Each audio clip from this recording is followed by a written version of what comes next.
Okay, so we've learned that Latin is not a dead language. And why is it not a dead language? Well, it didn't die. It just turned into, or grew into, something else. It grew into the Romance languages. But remember, English is not a Romance language.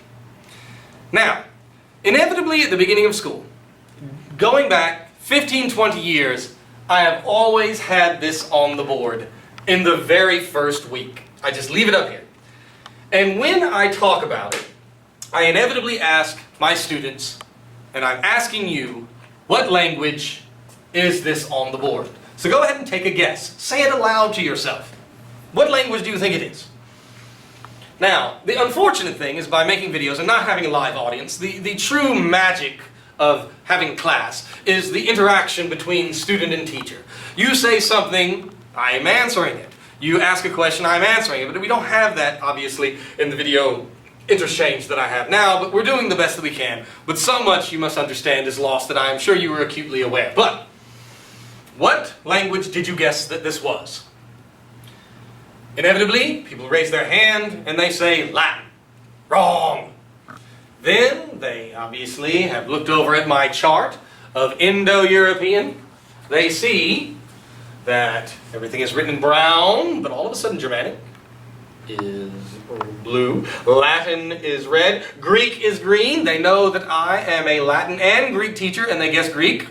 Let's look at it again. Is it Greek? Wrong. And it goes on until eventually, maybe somebody guesses the correct language. And the language that is written on the board is English. Now I want you to look at it and try to read it. Not just read it to understand it, but read it aloud. And at this point, which we will do in class, I get a student to volunteer to read it aloud. And inevitably, it's funny, because all of us, as a student, we have no idea how to read it aloud, and we all have a good time, because they say and they can't even get the first word out, and that's perfectly fine. But I need you to repeat after me in our best attempt to read it.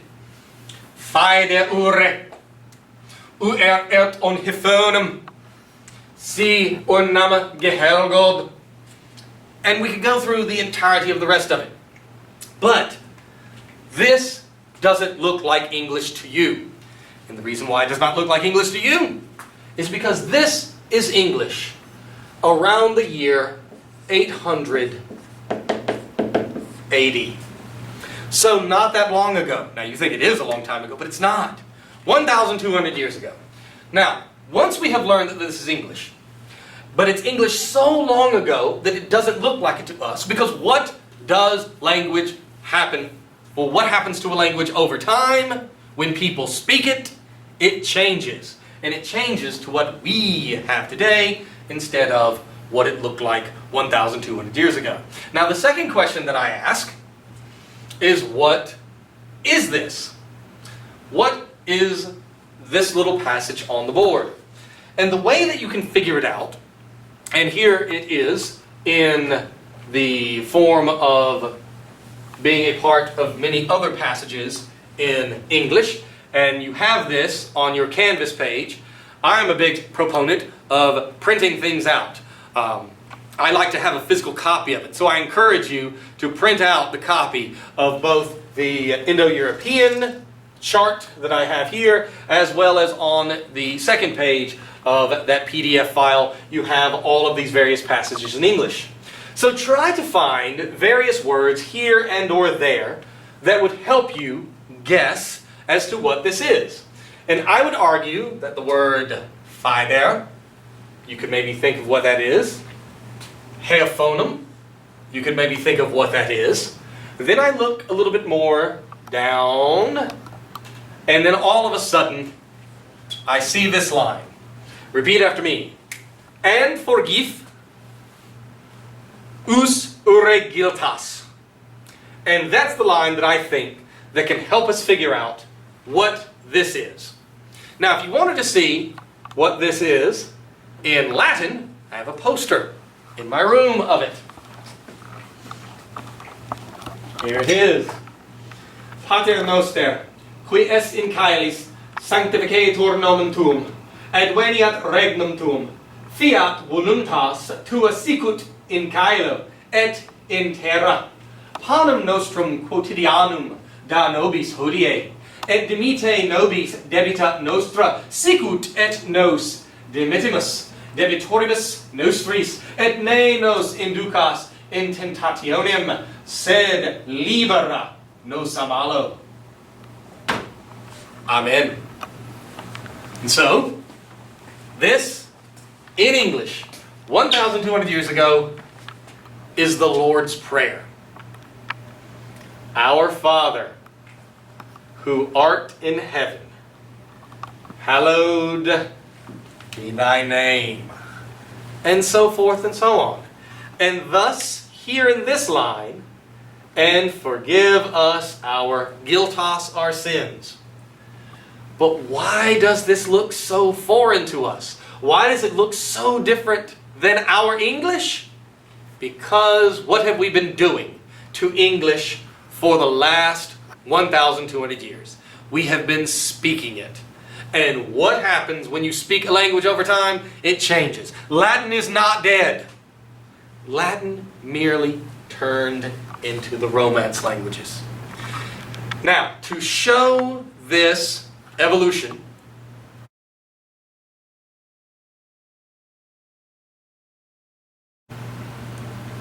okay, so as you speak a language, it will change. Change to the point over time to where it is so vastly different from the original language, it becomes what we have to classify as a language in and of itself. So in that sheet that I have put on the PDF Canvas, there are a bunch of passages in English. Now the first passage that we have learned is the Lord's Prayer, and it was the passage of English version around 1,200 years ago, 800 AD. It is so vastly different that we don't even really call it English anymore. Instead, we refer to it as Old English. And when you look at it, it looks like it is more akin to German, and that is because English is a Germanic language. Now, however, as I've said before, Latin is responsible for about half or more than half of our words in English. And the question then becomes, how did that happen? Because when you look at the second passage, and in class, I will have one of y'all volunteer to read it in your best English accent. One that April with his sure suit, the drought of Mart hath perthroot, and bade every vein in switch liqueur, of which virtue engendered is the fleur. It is English 500 years later, roughly. So this is what English looked like around 1300 AD.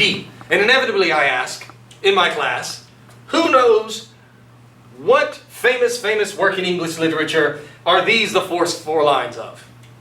And in my entire career, nobody has ever gotten the answer right, which is not surprising. But this is the work that is in many ways easily one of the top 5 to 6 most important works in all of English. This is the beginning of the Canterbury Tales, which is a work by the incredibly important English author, Geoffrey, spelled like this, Chaucer. And here you can see, all of a sudden, whereas Old English looks like a completely foreign language to us, this version of English is much closer. Now still it is difficult to understand and to see how the words are rather different than what the modern English is, but one that April with his sure suit, you can see when, that month of April, showers, of course, is going to be rain showers, and suit means soaks. The drought of March, so March, very dry, has pierced the root, it's pierced all the way, and bathed every vein, every root, the vein of the plants, in Svitchlikur, water. So essentially, April showers bring May flowers, making March, which was dry, of which virtue engendered is the flower. But It is a vastly different appearance, so something must have happened between Old English 800 AD, and we even refer to this not as English because it is so vastly different. Again, what happens to a language when you speak it? It changes. We call this Middle English.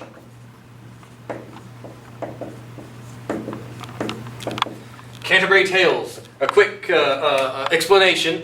It is a set of individual stories as told by a bunch of pilgrims in England who are making their way to Canterbury to honor a fellow who had been killed there on the orders of King Henry II. But it's a way to pass the time. All the people who are traveling, these rough set of disparate pilgrims, each then take their turns telling a particular tale. That's why it's called the Canterbury Tales. Now, what happened? Let me explain to you, and it will be an explanation as to why you have this looking like it does. So again, Indo-European is the overarching language of families. And here you have the branches, and sometimes there is a branch like Balto-Slavic, which then will branch into Baltic and Slavic, which then give us Lithuanian and the other languages that you find in the Baltics, and of course Russian, and so forth and so on. Well, you will note there are three different colors outside of the brown. You have Germanic in blue, of which English is a Germanic language, but you should notice something about it. Latin in red, and then all of those languages that have evolved from the original Latin. Again, in here, we are studying Classical Latin, the Latin version that was spoken by the Romans 2,000 years ago. But when they conquered the entirety of the Mediterranean, they brought Latin to Gaul, which we call France. They brought Latin, first of all, to Italy. They brought Latin to Hispania, which we call Spain. They brought Latin to Lusitania, which we call Portugal.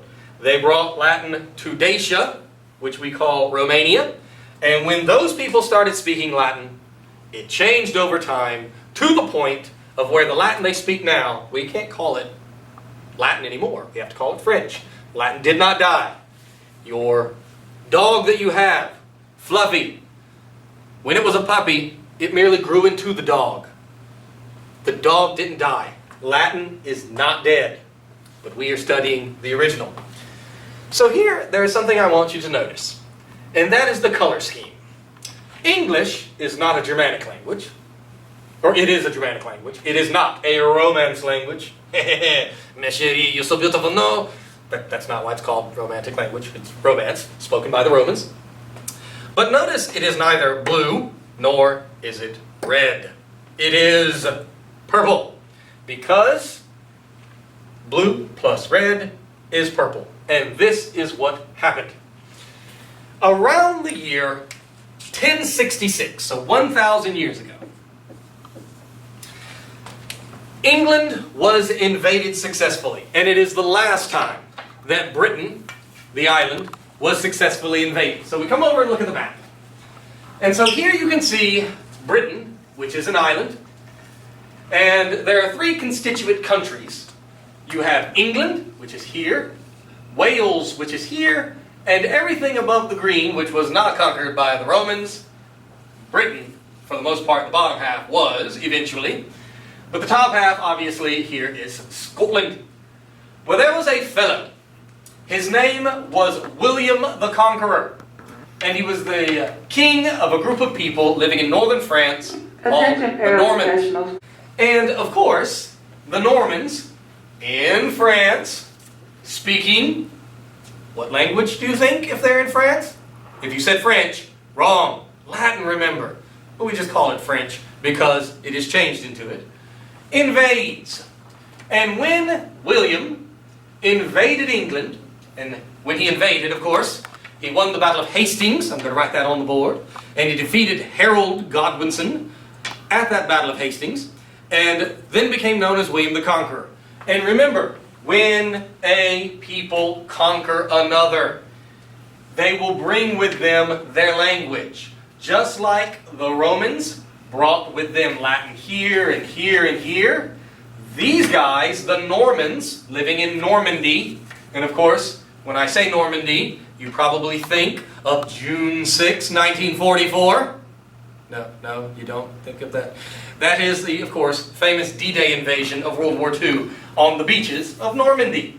And so, World War II veterans, many of them obviously, unfortunately, that generation is dying out, but many of them returned to northern France, to Normandy, to honor their fellow soldiers who had obviously fallen in that invasion. But when William the Conqueror comes in, wins the Battle of Hastings, defeats Harold Godwinson, he brings with him his language of French, which we know is a version of Latin. And so, in England, who had originally been invaded by two people from Germany, the Angles and the Saxons. And if you think about it, if they are known as the Angles, and they came onto that island from Germany, and they, of course, now have it as their land, it becomes Angleland, England, which is why it's called that. They were speaking that, but then all of a sudden, all of those words that are French, but we know French is nothing but Latin, pours into the language. And because of that invasion, remember, it is the invasion of 1066, I suppose I'll write it here. And of course the guy was William the First, or William the Conqueror. And the battle that he won was known as the Battle of Hastings. It wasn't the only battle in the conquest of England. And of course, he defeated Harold Godwinson. Nevertheless, he brought with him his language. As a matter of fact, for the next 100 or so years, the kings of England did not even speak English. They spoke French. For example, Robin Hood. The king during the time of Robin Hood, of course, is John, who signed the Magna Carta, and his older brother, Richard the Lionheart. John and Richard the Lionheart did not speak English. They spoke French. Their mother was Eleanor of Aquitaine, which is a region of France. But bringing with them that language, all of a sudden, so many of those words began to be used, mixing together with originally that Old English Anglo-Saxon that we saw with, of course, the Lord's Prayer, and you have an influx of Latin into the English language, even though it is a Germanic language, not a Romance language. Secondly, you see this other dotted line directly. And that's because when the Roman Empire fell apart, and going back to the map, which I always keep handy on the wall, originally all here, people could communicate because they were speaking the same language, Latin. But when the Roman Empire falls apart, and it does so for a whole wide variety of reasons, but you have barbaric invasions and the like, and over time, geographic separation forces these guys to speak and change their language in a different way from the way that these guys speak their language. And since their languages are different, the thing that happens is that in the Middle Ages, and they're called the Middle Ages because they are in the middle between the fall of Rome and the Roman Empire, and the beginning of a period of rebirth and learning, which is called the Renaissance, the Middle Ages, the language adopted was not the developed Latin that became Spanish, was not the developed language, the changed language that became French, but they decided so that they could communicate intellectually with academics and all sorts of other advancements in literature, they kept that Latin. And why? Because the original Latin did not change. Because the Romans weren't around anymore, and they weren't speaking the original version. And so, in the Middle Ages and into the Renaissance, so many words in English were being developed. Shakespeare himself, the great bard Shakespeare, around the year 1600, he invented a lot of words. For example, he invented the word eyeball. Nobody used that word until he's the one that comes along. And there are so many words, hundreds, that he essentially invents. And many of those words that we use in math and science and law and the like, they were directly created from Latin, brought into the English language. And that is why we have so many of them. directly as derivative from English. So, next video we're going to continue our journey through all of the various different passages. So far we've looked at the first one, which is Old English. Then we've looked at the second one, the Canterbury Tales by Geoffrey Chaucer, which is Middle English. And now we're going to look at its development over the next few hundred years up into our modern day and how we speak it.